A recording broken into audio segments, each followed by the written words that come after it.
So the job evaluation is meant to recast grades in the civil service so that they speak to the different hierarchies in the ministries. So all that had to be done, taken to cabinet, from cabinet back to the ministries, from ministries, Public Service Commission had then to clean the document. And this is where now I am saying, before the end of this first quarter, that will have been concluded. And in the budget, provision for the implementation of the job evaluation results was provided. I thank you. Thank you, Honorable Minister. Supplementary, Honorable Hlatshwayo. Ngashuma Mubuiri with Parliament. Thank you, Mr. Speaker. The issue that has been raised by Honorable Shidziva is very pertinent, and it's an issue that has been on the table concerning the salaries of civil servants. My question is that the minister is talking about job evaluation, and you're saying will increase the civil servant salaries after the job evaluation. Is it government policy that we only wait for the job evaluation and not looking at other factors like inflation and poverty data line? Because civil servants are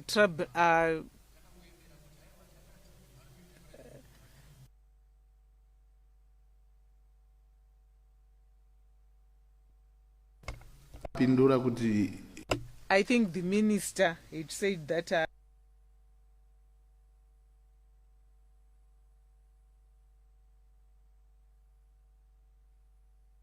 can't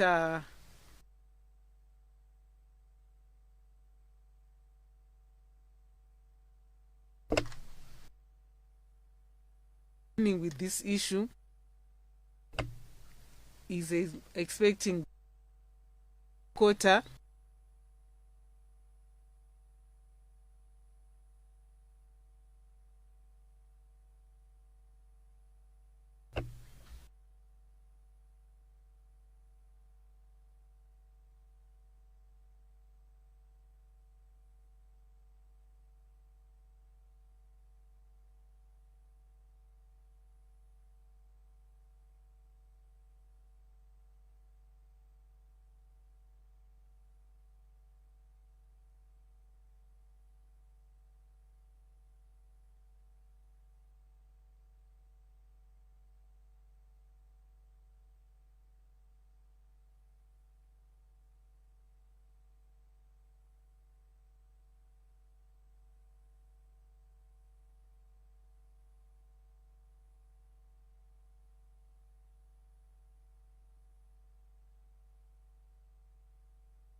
Yes, thank you, Honorable Speaker. The question I was responding to was whether the total violation guarantees a salary increase. I did indicate that it may not. This is what I was answering. Specifically that whether it guarantees a salary increase or not. So I was saying this is a difficult exercise which is going to inform the way forward. Thank you, Mr. Speaker. Thank you. My next number to take the floor is Honorable Kakausa. Thank you, Mr. Speaker, sir. Greetings from the good people of the world. My question goes to the Minister of Finance. Following the recent staff monitoring program agreed between the government and the International Monetary Fund, IMF, what domestic policy targets will the government provide this house is to allow Parliament to monitor programs, including fiscal transparency and debt areas management and society. Honorable Speaker, sir. Thank you.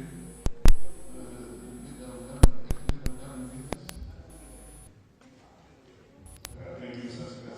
I think we will remember a very important question. You will recall, Mr. Speaker said, that the International Monetary Fund and the World Bank and other institutions have come to Zimbabwe to try and assist us technically because of our assumption we don't get any major relief in terms of concession and financing. But this past year has been different in that Zimbabwe, using its own domestic ingenuity, has been able to craft policies that have enabled us to produce the Zimbabwe gold currency. The Zimbabwe has also been able to turn inflation and we went to single digit 4.1%.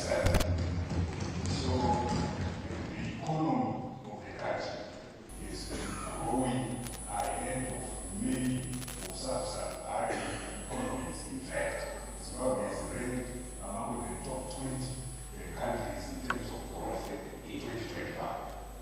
So this stellar performance, everyone wants to associate with what is the government that the International Monetary Fund itself is seeing that it should associate with this very good story.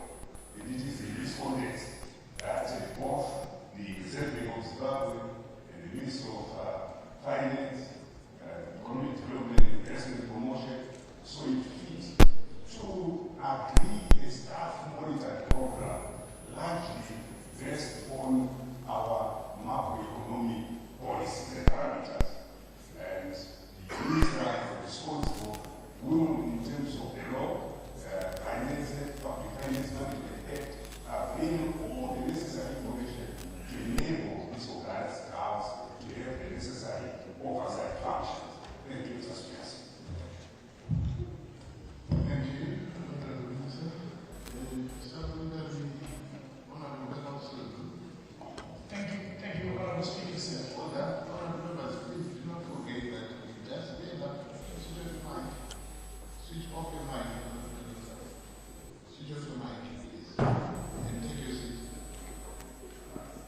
Please, honorable, let's remember that you just end up. I'm wearing glasses so I can see honorable. I will definitely nominate you to take the floor. Don't switch on the mic. It disturbs the mechanism. Honorable Councillor, you may take the floor. Thank you, Honorable Speaker, sir. I would like to thank the Honorable Minister for his comprehensive answer. But my question is, will the government avail itself periodic tabling for the monitoring of the Parliament in order for us to do our periodic monitoring? Will it be able to be available? So I thank you, sir.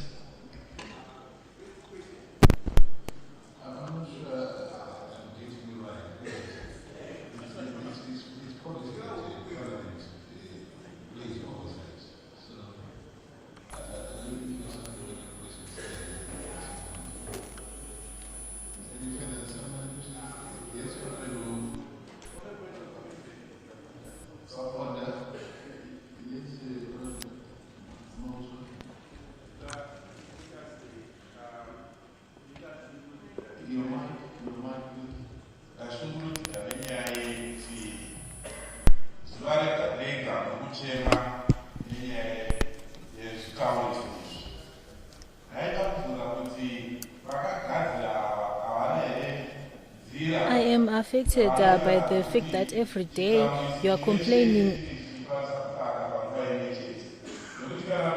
that can be done so that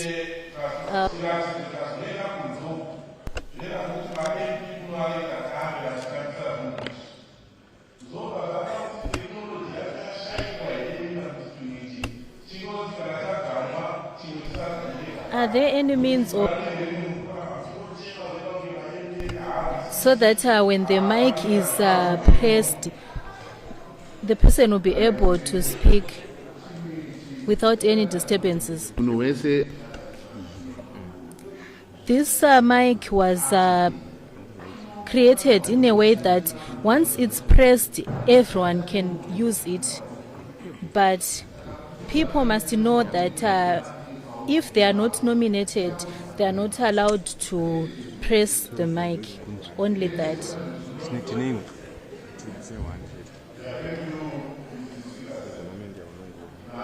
Supplementary question on the staff monitored program is focusing on policy sovereignty.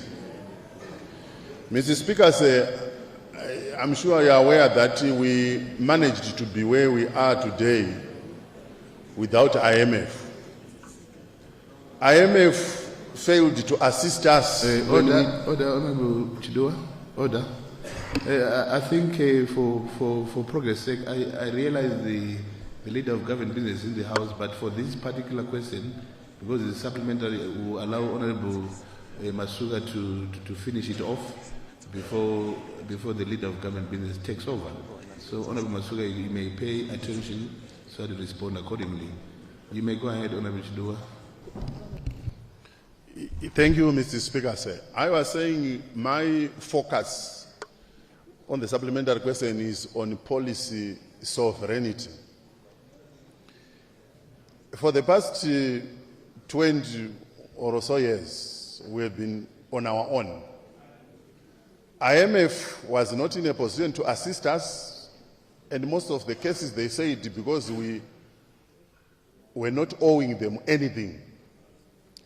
And because of the pari-passu arrangement, World Bank also said they are not in a position to assist us because we owed them. Now that IMF is on board, normally when it comes with conditionalities. I wanted to find out from the Honorable Minister if this staff level agreement is not going to take us off rail when it comes with the conditionalities. Are we sure that we are going to maintain policy sovereignty as a country? I submit. Thank you, Honorable Chidua. Honorable Acting Leader of Government Business.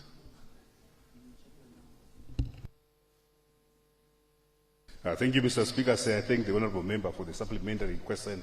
It's very pertinent. And I want, Mr. Speaker, to recognize the President, His Excellency, Dr. E.D. Mnangagwa's intervention in the United Arab Emirates, where he clearly articulated Zimbabwe's view that we do what pleases us, not what pleases others. And that's the guiding principle. And the head of state having eloquently stated that, I reiterated that both the monetary authorities and the fiscal authorities crafted a roadmap that has enabled Zimbabwe to be where it is, an enviable economic giant in the Southern African region, and with stellar performance. And we are going to maintain this pace.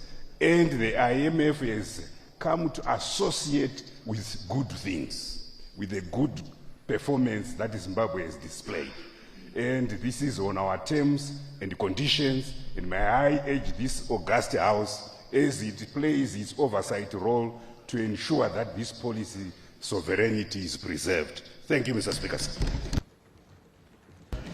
Thank you. Is that a supplementary question? No, the other Honorable Murombedzi, right? Yes, Honorable Murombedzi, take the floor. Thank you so much, Honorable Speaker. Honourable Speaker, my supplementary question to the Honourable Minister would be, while the 2026 staff monitored programme with the IMF is framed as a pathway to economic stability and debt resolution, it is also underpinned by austerity measures. Can the Honourable Minister explain how government will ensure that these reforms, particularly the ones that deal with fiscal consolidation and subsidy rationalization, do not erode the livelihoods of civil servants, pensioners, and our vulnerable households, and whether there are specific social safety nets budgeted to cushion them during this 10-month program? I so submit. Thank you. Honourable Acting Leader of Government Business. I thank the honourable, thank you, Mr. Speaker. I thank the honourable member for that very important follow-up question, which is fairly detailed and has specific issues that she has raised. I will only be too grateful to receive the written question for which a very comprehensive response will be provided. Thank you, Mr. Speaker.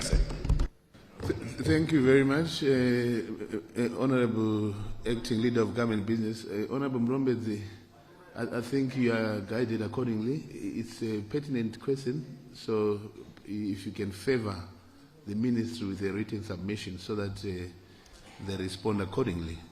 Unfortunately, supplementary questions are over for this question. My next honourable member to take the floor is Honourable N. Mangondo. Thank you, Honourable Speaker. My question is on cloud seeding.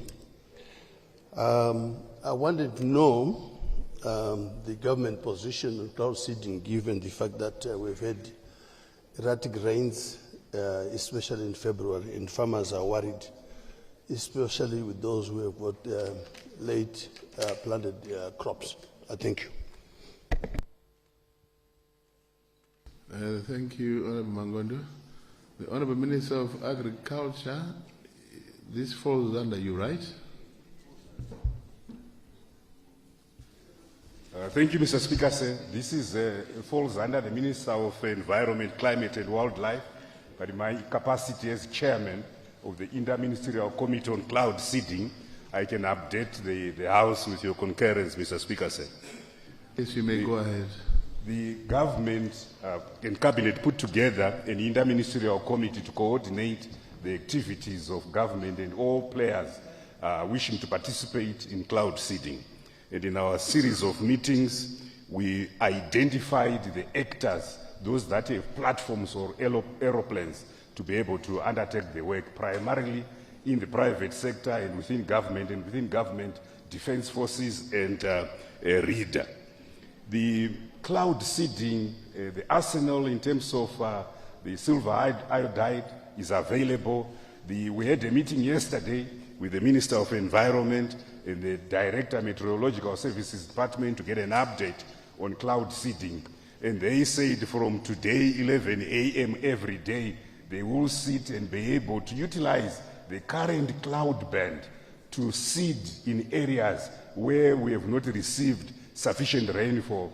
Mr. Speaker, members, you will recall that the past few days we have had thunderstorms in areas, in some instances exceeding 100 millimeters. So that cloud seeding, perhaps concentrating on areas that we have had, Bait Bridge, Mbire, and others, that would naturally be the focus. But we are ready as government, and the operators are ready. So cloud seeding will be undertaken on a need basis. But you seed a cloud, so the cloud has to be rain-bearing. So it is absolutely critical to understand the link between cloud seeding and the existence of these rain-bearing clouds. Thank you, Mr. Speaker,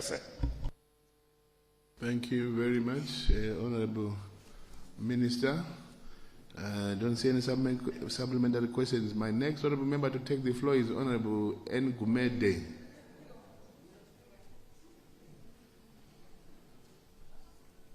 Honourable Gumede.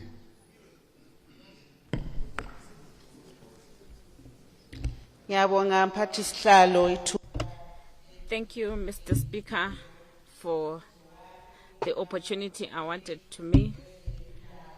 My question is directed to the Minister of Health, with the increase of mental health due to drug abuse in our country, my question is, may we know what government plans have been taken to help teach mental health nurses, and what is government policy with regards to ensuring that this help touches everyone that requires help? Thank you.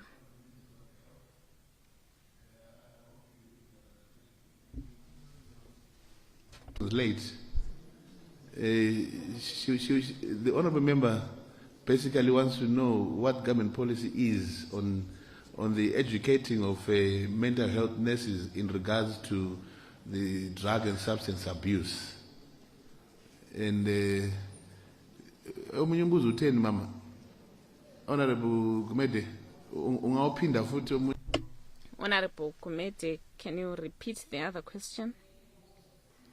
Can I repeat the question? Isn't you asked a question? The second part of the question was, what is government policy in ensuring that this help touches everyone who requires help? Isn't we know that this drug and substance abuse is in the rise? So we want to know what is government policy in ensuring that they touch every area, in ensuring that everyone who requires help gets the interventions. Thank you. So it's a question in two parts. The first one is, what is government policy on training of the mental health nurses? And the second part was basically that what is government policy in making sure that there is a total outreach to all the corners of the country, because the drug and substance abuse has affected almost the whole country. So what is government policy to make sure that you reach out to all the four corners of this country? If you may respond to that. Thank you very much, Mr. Speaker, sir. I want to thank the honourable member for asking this very, very important question, which is affecting mostly the youths, but even adults. That is the issue of drug and substance abuse. The first part of the question deals with the training. We train our nurses in mental health nursing, and we also train our nurses who are not in mental health. They are all trained in terms of drug and substance abuse, but not in much detail. Our medical doctors are also trained in terms of dealing with drug and substance abuse, but what we are realizing, the drugs that they used to be trained on, the varieties have grown quite a lot, and this can now be introduced in their curriculum at the university to cover all those drugs that we are seeing, which never existed during our times of training. But the training is going on. We've actually increased our intake at Ingucheni, which is our main institution for training mental health nurses. We have also increased our intakes throughout the country for registered general nurses who are the general nurses. And we hope that we have got also a new curricula which was developed, and I think is going to be implemented starting this year. And this is going to be taken on board as a new challenge to our community. In terms of reaching out to the country, I'm sure you are aware that our president, through his wisdom, established a cabinet committee on drug and substance abuse, which is being chaired by Honorable Opam Chinguri, the Minister of Defense, and deputized by the Honorable Kazembe, Minister of Home Affairs. Minister of Health is also part of that committee. There are several pillars to deal with drug and substance abuse, from dealing with the suppliers, cutting the supply chain, and to treatment and rehabilitation. So in every province, and we are establishing rehabilitation centers. We also are trying to recruit many counselors. They are part and parcel of the management of drug and substance abuse. And we are also trying to make sure that at district level, we go down to district level to establish the drug and substance abuse rehabilitation centers. We, in the Ministry of Health and Child Care, we are integrating mental health with our primary health care so that we do outreach, going to the villages and educating the communities on drug and substance abuse. That way we are able to reach throughout the country. Last month, we actually commissioned 8 mobile clinics, and in these clinics we are actually incorporating drug and substance abuse counselors and nurses who are capable of talking to the communities as the trucks move around. So we have allocated a truck to each province. They are not enough, but it's a starting point, and we hope we'll be able to procure more this year. So that's the plan we have, to make sure that no place is left behind and no one is left behind as we deal with drug and substance abuse menace. I thank you. Thank you. Thank you, Honorable Minister.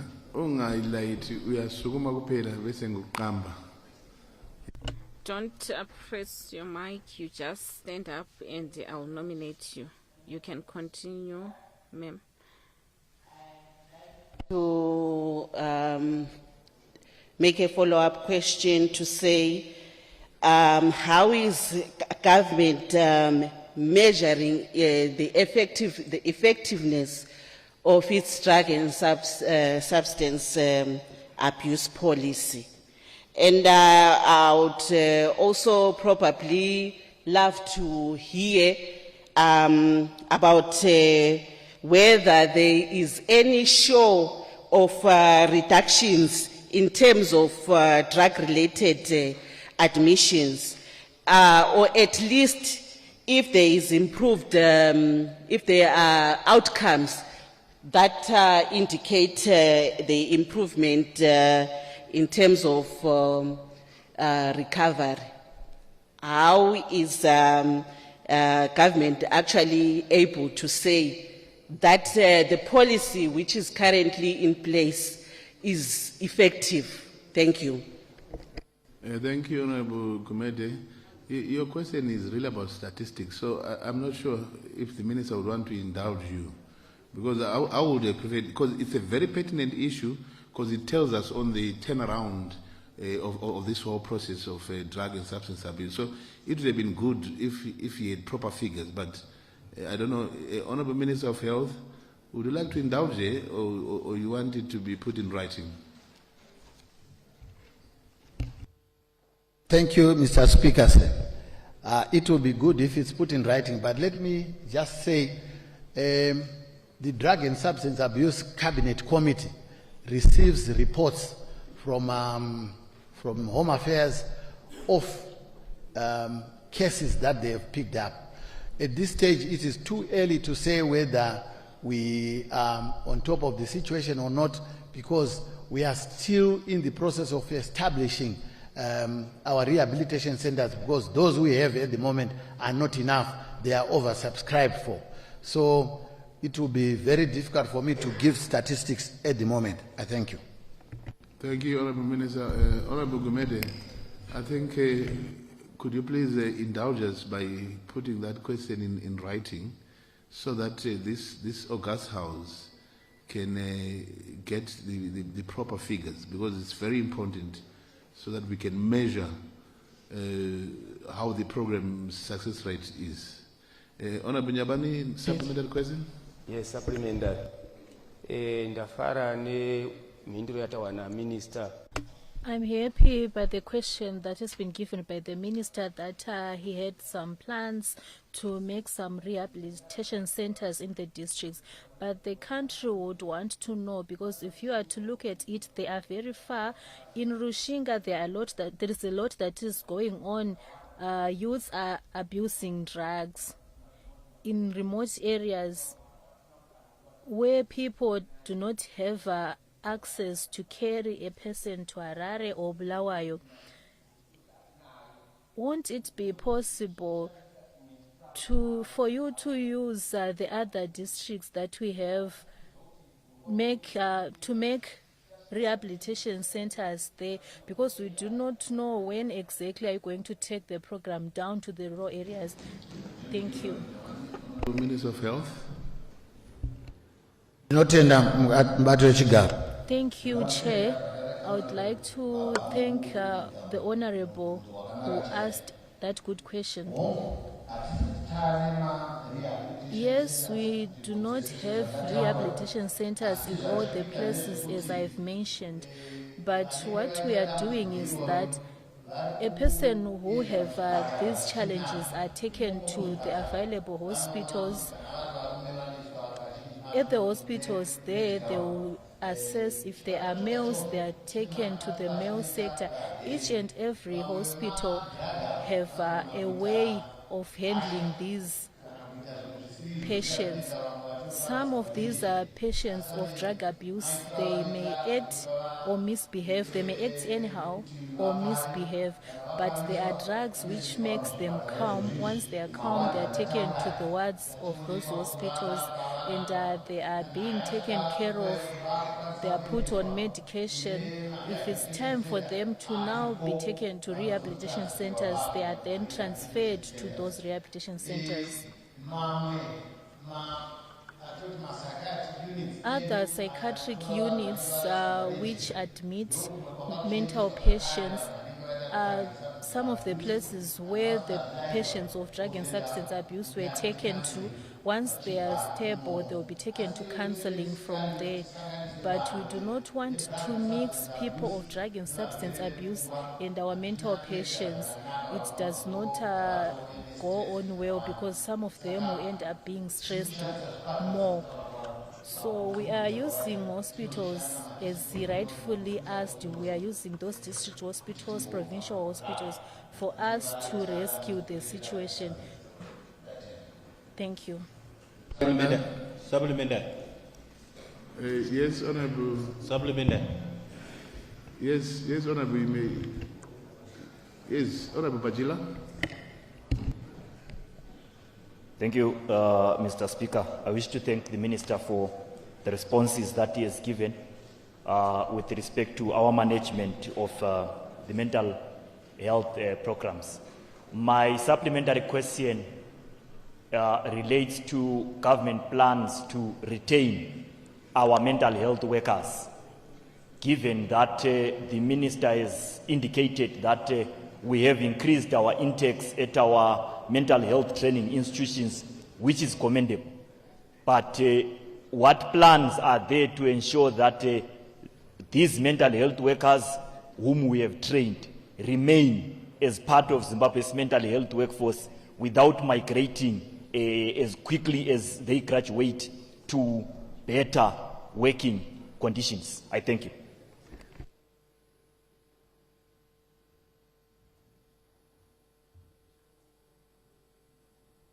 Honorable Minister. Thank you, Mr. Speaker, sir. I want to thank the Honorable Member for that question. Yes, we have challenges of brain drain, not only for mental health workers, but health workers in general. We now have the Health Services Commission, and that Health Service Commission is the one that is tasked to look at how we can incentivize our workers and also to make sure that we retain them in place. It's not a very easy thing to do, but we are trying our best to see if we can provide incentives like institutional accommodation, transport to work, and also allowances, health allowances, which are being introduced, and also to allow them to do some locums when they are off. In terms of locums, we've done quite a lot. We had made some proposals, but now we are to finalize on the quantum in terms of paying per hour for those who are doing locums. If I may say, at this stage, we are also going to engage, especially where most of our health workers are going. And I think next month we'll be traveling to, a delegation will be traveling to the UK to meet with the officials from the National Health Service in the UK and to see how we can make our health workers not go there, but rather come back here. But I can't say much at this stage until we finish those discussions. So these are incentives that we are trying to implement for the health workers in general, not just one sector. So they will also apply to our mental health workers as well. Thank you.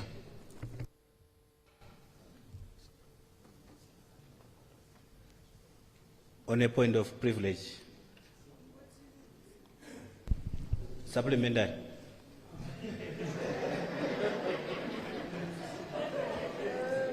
You have to be clear in your mind. That was the last supplementary.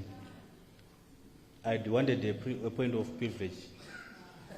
Not through the back door of a supplementary question.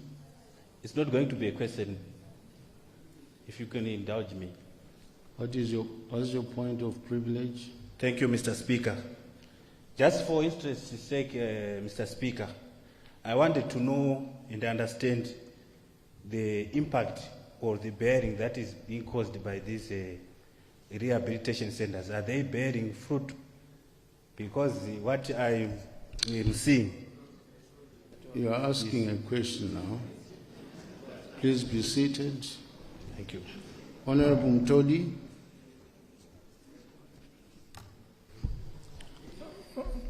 Thank you, Honorable Speaker. I intended to ask a minister who is not present at the moment. I feel I can reserve my question for next week.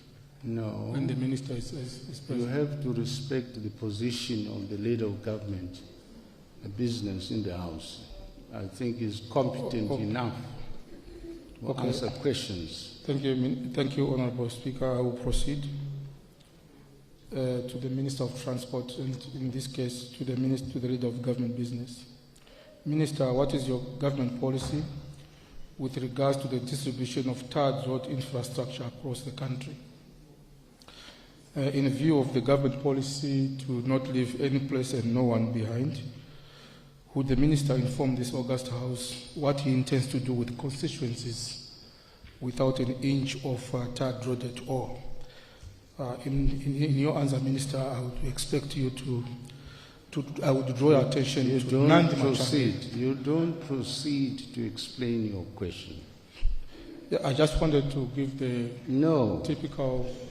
No, you cannot proceed to debate your question. It's all right. It's okay. It's okay. I think the minister has got the question. Thank you very much. Yes. The question, unfortunately, requires statistics on the distribution of the infrastructure in terms of the roads and what mileage has been constructed or rehabilitated where throughout the province, throughout the country. So if I can indulge you, have that question in writing so that the minister can prepare the necessary data on how the spread of the road infrastructure is done. Sir, Honorable Speaker, I asked on the government policy in terms of regional disparities. Yes, with regards to you cannot talk of regional disparities without being statistical. You need data for that. So ask that question in writing, and the minister is expected to give detailed response. next week.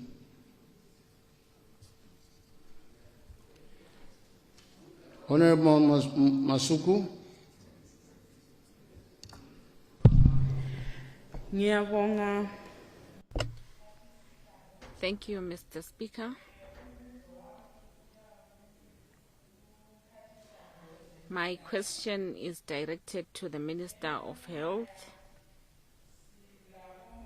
In rural areas, we have nurses that operate in communities, taking medication to these communities, assisting the ill. What is government policy in ensuring that it provides necessary help to these people? Because previously they will get something quarterly, but right now they are working without any wages. Thank you. Good answer. What has changed in government policy in terms of payment of such health care givers? Thank you, Mr. Speaker. I want to think the honorable member is asking about payments for our village health workers. If I got that correct. Our nurses at all institutions, including even in local authorities and church organizations, they are now being paid by government. But we were not paying the village health workers. Some of the village health workers were being paid by different organizations, NGOs.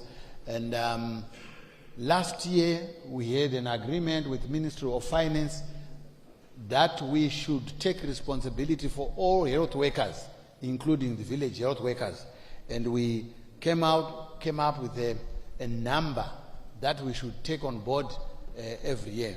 We had about 21,000 village health workers, and of those, about 15,000 were already being paid by NGOs. So we are now moving them to government payroll so that they get their monies every month like any other health worker. Unfortunately, Minister of Finance could not absorb all at a time. So last year, towards the end of the year, they gave us 5,284 posts, but those posts were not all for village health workers. It included other health workers. And we managed to take on board about 3,500 on board. And we have already asked this last month to be allocated more posts so that we take more and more. We were hoping that by end of next year, we would have taken all on board and they'll be paid by government. So that's the plan, to make sure that they get paid monthly. We have also asked for the allowances, which they used to call allowances, when we convert it to a salary, to make it 3 times what they used to get, and government has agreed to that so that it becomes a meaningful salary for them to be able to survive on. I thank you. I don't see supplementary. Supplementary, yes, honorable member. Yeah, mvunzo wangu uri kuenda kugurukota rezveutano. My question is directed to the Minister of Health who just talked. What measures does the ministry have for the village health workers so that it will not be visible that there is discrimination between, as he mentioned, that the government does not have capacity for them to get what they are supposed to get from the government. If we are to look at it, whenever they are going to workshops, their money takes time to be paid. So my question is, what measures do they have to motivate these community health workers so that they will not feel that they are discriminated because others are getting all the required equipment and they are not? To rationalize, please.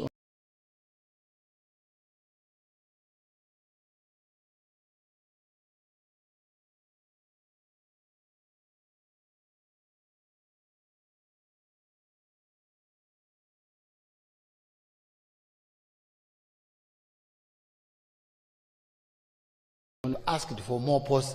We are not yet very sure how many we are going to get, but we are hoping the numbers will increase because we have given them the numbers that we would want to take over, and that will then make sure everybody is on the same same salary, and there will be no discrimination.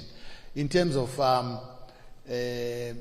equipment that they use, we are actually giving them uniforms, bicycles and bags, and which they all use.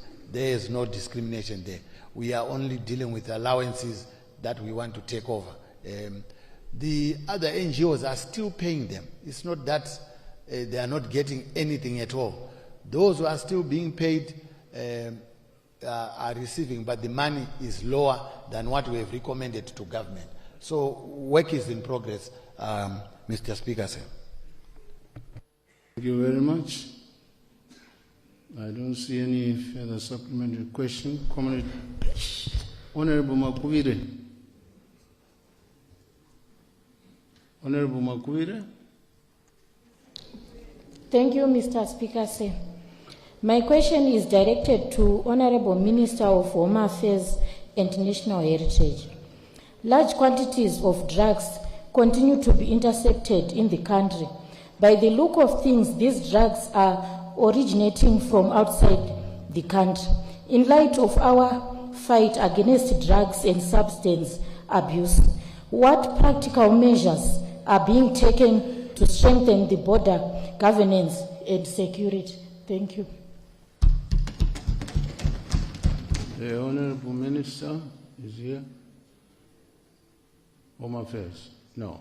Leader of Government Business?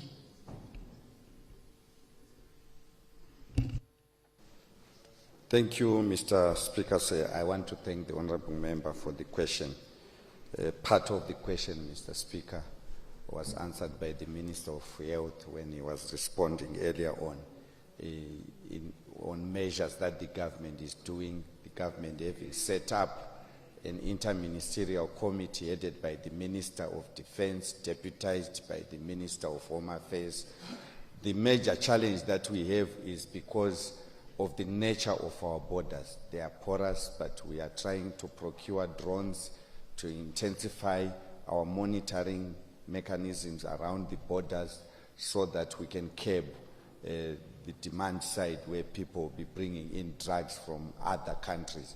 That is an exercise that government is doing right now, but we are welcome to any suggestions on how we can tighten up, ensure that we close up and ensure that those drugs that come into the country, we control them. I thank you, Mr. Speaker. Thank you. Yes, Honorable James. James, yes. Thank you, Mr. Speaker.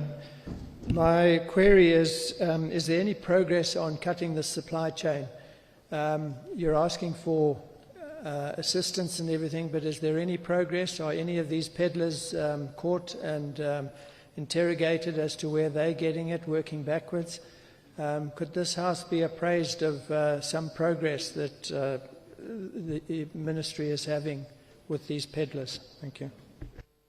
Thank you. Honorable Leader of Government Business. Thank you, Mr. Speaker. Mr. Speaker, a lot of progress is happening in the reports that go to the Interministerial Committee. There are figures and statistics of arrests and prosecutions that are happening in terms of those that are bringing in drugs into the country. I think it's a very broad question which would need perhaps the Minister to come and unpack what the police and the law enforcement are doing to ensure that they curb the scourge of drug and substance abuse. But definitely a lot is happening. We receive statistics of what is happening across the country, the arrests that are happening, the prosecutions that are also taking place. We have those statistics. I thank you, Mr. Speaker. Partial import of that question was those who get arrested, are they questioned as to where they're getting these drugs from. Are they being questioned so that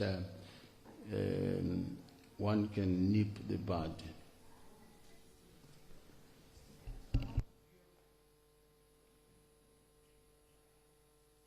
Thank you, Mr. Speaker. I'm sure in the investigation, those are part of the issues that will be asked and the origin of the drugs, because for you to then definitively say that the drugs have been imported into the country, the police would have investigated and come to that conclusion and prepared a docket for prosecution. That's the reason why, Mr. Speaker, I said perhaps the minister can then unpack it and say, we arrested so many, these indicated that the drugs were from this source, these were local, and then that information can be availed. I thank you. As leader of government business, are you prepared to engage the Minister of Home Affairs so that he can present a ministerial statement in response in a more detailed manner? Thank you very much. The next question comes from Honorable W. Janda. Janda. Thank you very much, Mr. Speaker, sir. My question is directed to the Minister of Health and Child Care. May the Minister kindly clarify government policy regarding the provision of blood and blood products in public health institutions, particularly in light of recent reports that some patients are being asked to pay for these services despite the established policy that blood is free in public hospitals. Thank you, Honorable Speaker, sir. The Honorable Minister of Health. Thank you very much, Mr. Speaker, sir.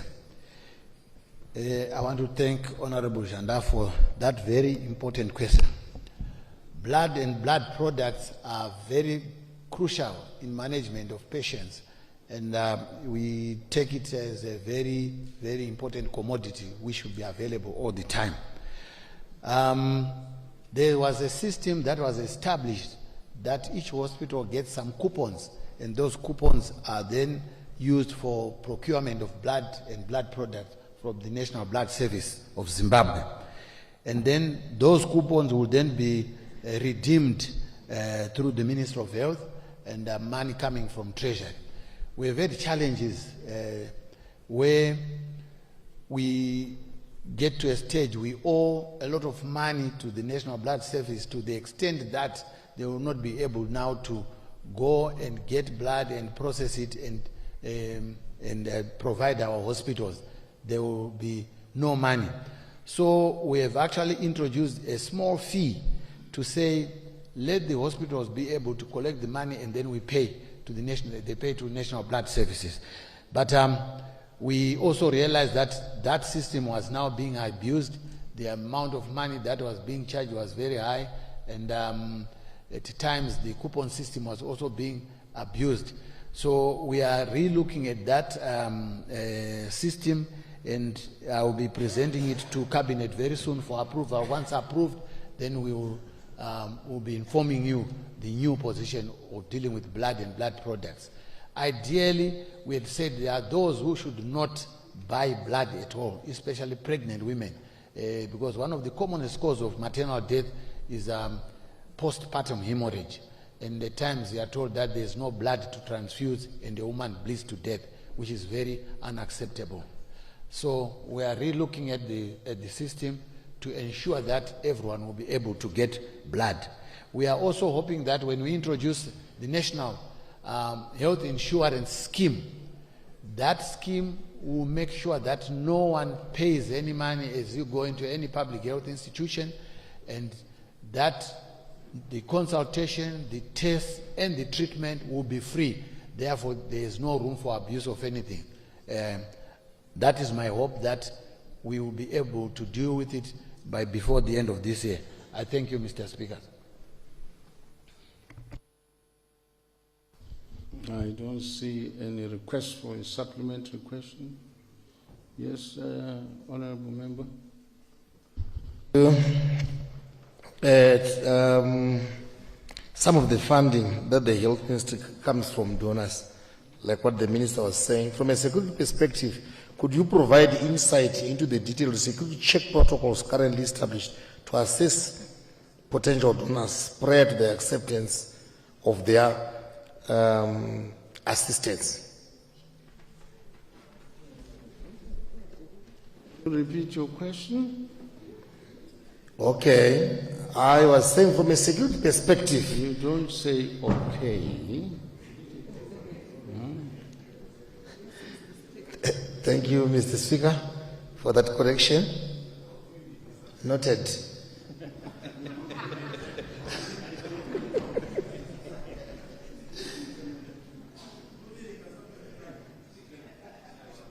Proceed. Proceed. I was saying from a security perspective, could you provide insight into the detailed security check protocols currently established to assess potential donors prior to the acceptance of their assistance? You mean assistance in terms of providing? In terms of blood? funding.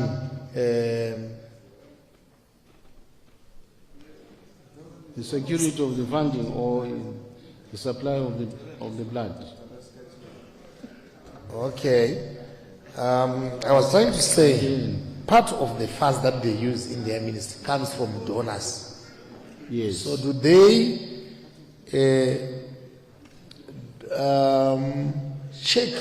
do background checking to determine the authenticity of some of those donors who provide funding to their ministry? The Honourable Minister, I struggled to get the meat of the question. Perhaps you have got it. Honourable Minister. Honourable Minister. Honourable Minister.